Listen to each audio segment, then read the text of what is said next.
10화입니다. 10화. 같이 기다렸어요. 뭐라고? 10화. 네. 오늘 형제난 이야기 해주신다고 했잖아요. 롯데와 피를 나눈 사이라고 볼 수 있는 농심의 형제난에 대해서 알아본다라고 했는데 농심의 출발이 롯데 형제난이라고 들었습니다. 네. 어떤 내용일까요? 바로 소개하라고요? 되게 들어가. 표정 보셨어요? 네가 한번 얘기해. 아니. 그래, 네가 뭐 아는 것 같은데 얘기 좀 해봐. 농심을 세운 분은 신춘호 씨라고 그 롯데 창업주였었던 신격호 씨의 동생이에요. 셋째 동생이었거든요. 근데 이제 지난 시간에 이제 롯데 이야기를 할 때 제가 자세히 설명을 안 드렸지만 그 일본으로 밀항을 하셨을 때 가족들을 데려가신 게 아니었어요. 혼자 넘어가신 거였거든요. 그러니까 기존의 동생들이나 가족들은 여전히 한국에 살고 있었던 거였죠. 근데 뭐 이 집안이 좀 장사하는 걸 좋아하셨나 봐요. 그런 핏줄이 있나 보다. 네. 역시 야망가의 핏줄. 야망가 그 표현 굉장히 좋아하시네요. 근데 이분이 계속 학교를 다니시면서도 장사에 대한 어떤 욕망이 계속 있으셔서 부산의 뭐 자갈치 시장이나 이런 데서 장사를 계속적으로 하셨대요.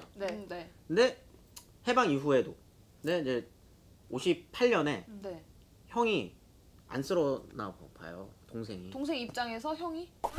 형 입장에서죠. 왜냐면 형은 이미 롯데로 잘 나가고 있을 때 동생은 자갈치 시장에서 팔고 있을 때 좀 뭔가 안쓰러웠는지 부릅니다. 와라, 내 밑에서 일해라 라고 해서 롯데에서 무역부장으로 이제 시작을 해서 이사까지 올라가세요. 60년대 거치다. 당연히 뭐 가문에. 그렇죠. 뭐 돈 많은 집이니까요.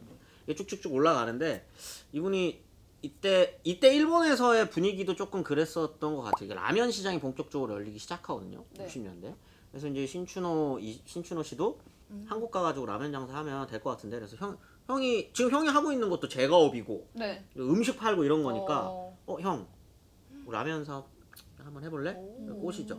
형이 무시를 좀, 원래 좀 그런 거 있잖아요. 자수성가한 분들의 어떤 꼰조와 내가 선택하는 거 아니면 네가 뭘 안다고, 네가 임마 뭘 알아, 라면보단 껌이다. 네, 뭐 이렇게 된 거. 껌이나 라면이나 모르니까 과자나 팔아 임마 이렇게 된 거죠. 근데 이분이 자존심이 좀 상하셨나 봐요. 그래서 형 나는 한번 해볼래 라고 하고 65년에 한국으로 건너가서 롯데공업이라고 하는 회사를 자본금 500만 원에 시작을 합니다.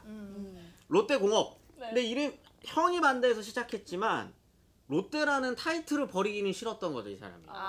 네임밸류는 가져가겠다. 네, 그렇죠. 왜냐면 롯데 이미 지난 시간에 말했었던 것처럼 롯데 이미 한국에서 껌이랑 이런 것들 이제 팔고 있었던 시점이기 때문에 롯데를 빌려 갖고 가면 되지 않을까? 라고 해서 롯데 이름을 계속 써요. 근데 롯데공업이 라면으로 어느 정도 성장을 했을 때쯤 신격호가 형이 삔또가 상했나 봐요. 왜요? 너 기분 나쁠 수 있죠. 내가 반대하는 사업으로 계속 하고 그다음에 왜 이름 너 계속 롯데 써? 너 롯데 아닌데? 그렇게 됩니다. 그래서 롯데 쓰지 마. 그 또 동생이 형이 치사하다. 치사하잖아요. 치사해. 됐다 그래. 야 씨 나도 안 써. 롯데 이름을 버리고 농심 쓰면서 이제 그때부터는 서로 얼굴도 안 보는 사이가 돼요. 진짜요?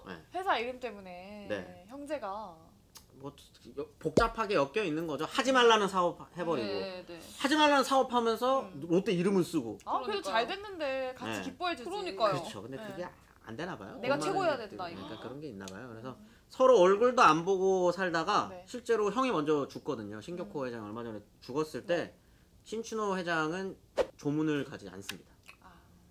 죽었을 때조차. 근데 그래서 막 둘이 말이 많았어요. 롯데랑 농심은 여전히 사이가 안 좋은 건가?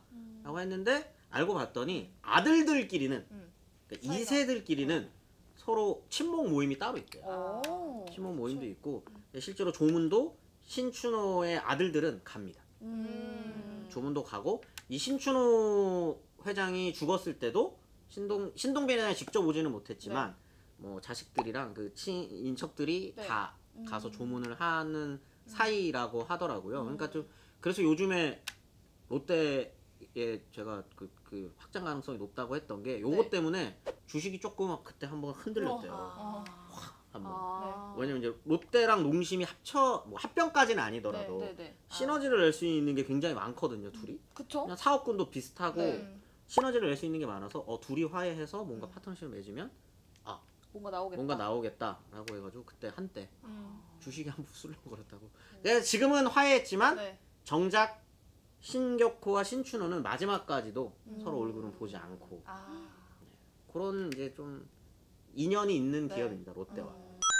삼양 있잖아요. 삼양이 원래 원조라고 하셨는데 그러면 농심이 어떻게 이 삼양을 꺾고 지금은 그래도 1등 아닙니까? 압도적인 1등이죠. 어떻게 이렇게 1등으로 딱 우뚝 올라섰을까요? 역사 이야기, 역사 선생님이니까 역사 이야기가 조금 지루하더라도 좀 들어주세요. 지루하지 않습니다. 라면 사업이 처음에 한국에서 이제 좀 확장이 되던 시기에는 쌀 생산량이 인구 수를 맞출 수 없을 만큼 많이 생산되지가 않았어요. 근데 두 번째로 미국에서 남아도는 밀가루를 한국에 원조를 해줬었거든요. 그러니까 밀가루는 엄청 많았었던 거죠. 그러니까 이 남아도는 밀가루를 쌀 대신에 먹여야 됐었던 상황이 60년대 초반이거든요. 그럼 그거를 라면으로 이렇게 바꾼 건가요? 밀가루? 그렇죠. 그게 전문 용어로 혼분식 장려운동.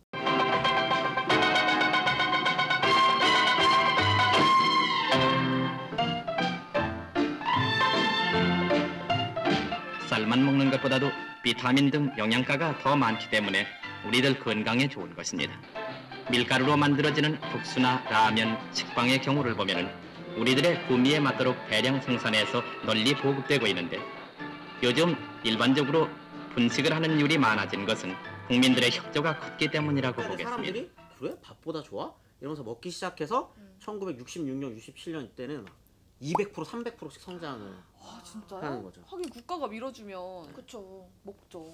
이 상황에서 롯데가 뛰어든 거죠.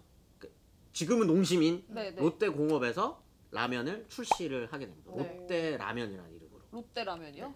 하지만 뭐 당연히 당연히 장사가 될 수 없죠. 왜냐면 삼양이 뭐 이때는 너무 세니까 1등이니까 1등 정도가 아니고 그냥 라면 시장을 70% 이상 그냥 석권하고 있었다고 보시면 돼요. 라면 대통령. 농심이 고전을 면치 못해요. 그래서 실제로 공장 큰 공장이 2개 있었는데 하나를 닫아버립니다.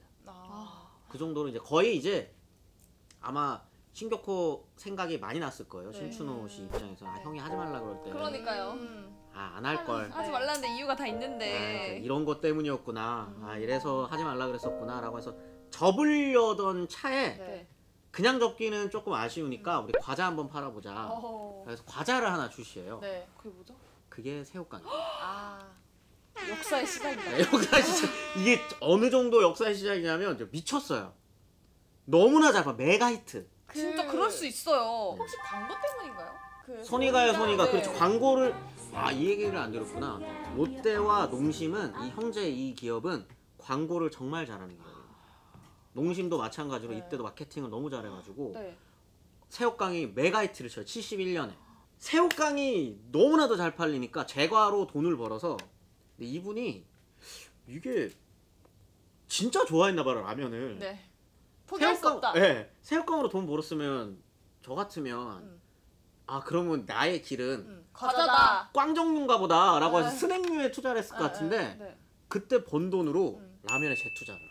아무래도 형의 영향이 있지 않았을까. 어떻게든 한번 내가 이걸로 보여주겠다. 그럴 수도 있을 것 같아요. 그러니까 내가 어떻게든 내가 시작한 걸로 한번 성공을 이뤄보겠다라고 하는 그게 조금 있었던 것 같아요. 라면 잘 되는 거 보여주겠다. 그때 나오는 라면이 새우탕면? 아니요. 생각지도 못한 농심 라면입니다. 지금은 없는 라면이죠. 그렇죠. 이 라면 이름이 농심 라면이에요. 농심. 농민의 마음? 맞아요. 맞습니다. 농민의 마음. 굉장히 친근한 이미지인 거죠. 깜짝이야. 이게 뭔가 농민의 마음 이러면 뭔가 우리 손으로 키운 뭔가 그 밀에서 나오는 걸로 그건 아니었거든요. 사실 원래. 밀가루 수입한 밀가루 수입한 걸로 했지만 쩌리들 먹는 그러니까 건데. 얘네가 광고랑 브랜딩을 엄청 잘하는 기업이라는 거죠. 농심으로 해서 이게 히트를 칩니다. 일단 광고가 형님 먼저 아우 먼저.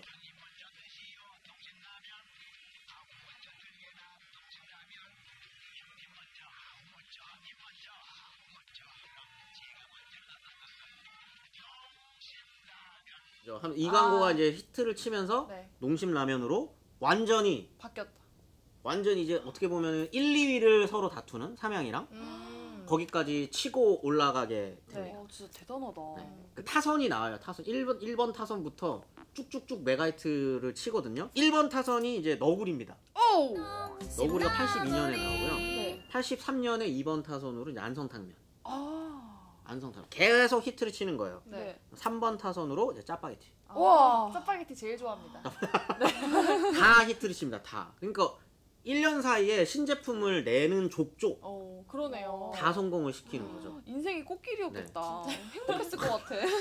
근데 지금 1루부터 3루까지 다 진출해 있는 상황에서 마지막 4번 타선으로 등장하는 게 신라면. 와. 롯데가 80년대 갑자기 성장했었던 네. 게 올림픽과 아시안게임이었던 것처럼 네. 86년, 88년 이 메가 이벤트에 올림픽. 납품업체로 농심이 선정이 되면서 라면을 납품. 게임 끝. 아, 그럼 신라면이 제일 잘 됐던 이유가 올림픽 때문인가요? 그렇죠. 올림픽 때 지정 그게 되고 뭐 이러면서 오. 세계적으로도 유명해지고 네. 국내에서 이제 라면 하면 신라면. 86년에 출시돼가지고 지금까지 신라면 하나로 신라면 매출액만 네. 10조 2초. 라면 신라면 하나로 10조요? 10조. 누적 매출 10조. 우리 라면 사업 할까? 해야겠다. 형에게 제대로 증명했네요. 라면 네. 사업 성공했다. 그렇죠. 네. 연간 4,500억. 와, 라면으로.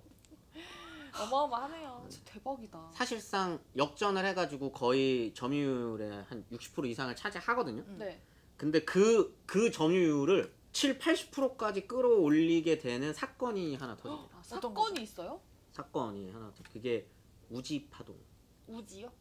전혀 못 알아듣는 눈치시네. 네, 우지가 모르겠는데요. 우지파동. 소기름. 네. 우지. 네. 소기름. 그게 왜요? 아, 소기름을 쓰면 안 되나요? 이상하죠. 네. 지금 들으면 좀 생소하잖아요. 네. 근데 네. 이때는 이 우지파동이 라면 업계에 엄청난 파장을 일으키게 되거든요. 그러니까 언론 보도가 하나 떠요. 삼양에서 비식용 소기름으로 라면을 튀기고 있다. 아. 자극적으로 기사가 뜬 거죠. 네. 근데 아까 물어보셨잖아요. 네. 소기름으로 튀기면 안 돼요? 라고 물어보셨잖아요. 튀겨도 돼요. 되는데 왜? 우지로 튀기는 게 심지어 더 비쌉니다. 그래서 고급 라면이라는 이미지를 쓰기 위해서 삼양은 원래 우지를 썼던 거예요. 네. 그냥 억울한 프레임을 나쁘게 그렇죠. 씌운 거네요. 마치 우지로 튀기면 안 좋은 것처럼. 절대 안 먹지. 이 그러면. 법정 싸움 10년 넘게 해요. 와. 삼양에서. 그래서 승소를 합니다. 심지어. 너무 억울할 것 같아요. 진짜. 심지어 삼양이 승소를 하면 뭐합니까? 네. 그러니까 이미 이미지 다 이미 망가졌는데. 이미지는 다 망가지고 농심은 완전히 그 틈에 더 성장을 해서 시장을 완전히 장악해버려요. 언론이 무섭다. 진짜 흥미롭네요. 네. 그렇게 되면서 시장 점유율은 이제는 더 이상 따라갈 수 없는 상태로 삼양은 뒤처지게 되는 거죠. 그쵸. 그리고 그 틈에 이미 뭐 많이들 아시는 오뚜기, 뭐 야쿠르트, 네. 팔도 이런 기업들이 또 라면 시장에서 치고 올라오고. 80년대 후반부터 치고 올라오면서 더 이상 삼양은 1인자, 2인자, 3인자도 안 되는 점점 내려가요. 이렇게 이제 떨어지게 되고 농심은 튼튼한 라면 시장의 어떤 1위 업체로 자리매김을 하는 거죠. 롯데 형제그룹이었던 농심이 자본력에서 또 삼양한테 밀렸던 농심이 어떻게 또 1등으로 올라갔는지 언론 플레이로 그렇게 어쩌면 수혜를 받은 거잖아요. 그렇죠. 근데 그 수혜도 수혜인데 뭐 농심 제가 무슨 주식이 있어서 그런 건 아니고요. 장사를 잘 하기도 했어요. 네. 자기네들 또 어떻게 신제품 개발에다가 돈도 많이 그러니까요. 쓰기도 했었고 요즘에는 주춤하지만 네. 그다음에 브랜딩도 되게 잘했고 마케팅 굉장히 뛰어나게 했고 그리고 앞으로도 사실 성장 가능성은 굉장히 많아요. 왜냐면 그 짜파구리 그쵸, 맞아요. 기생충에 네, 등장하면서 맞아요. 해외에서 또 난리죠. 날리기 때문에 앞으로 농심 주식 한 5주 정도 사는 거죠. 이렇게 전문가로 데뷔하시는 지피지기면 100점 백승 전 스토리.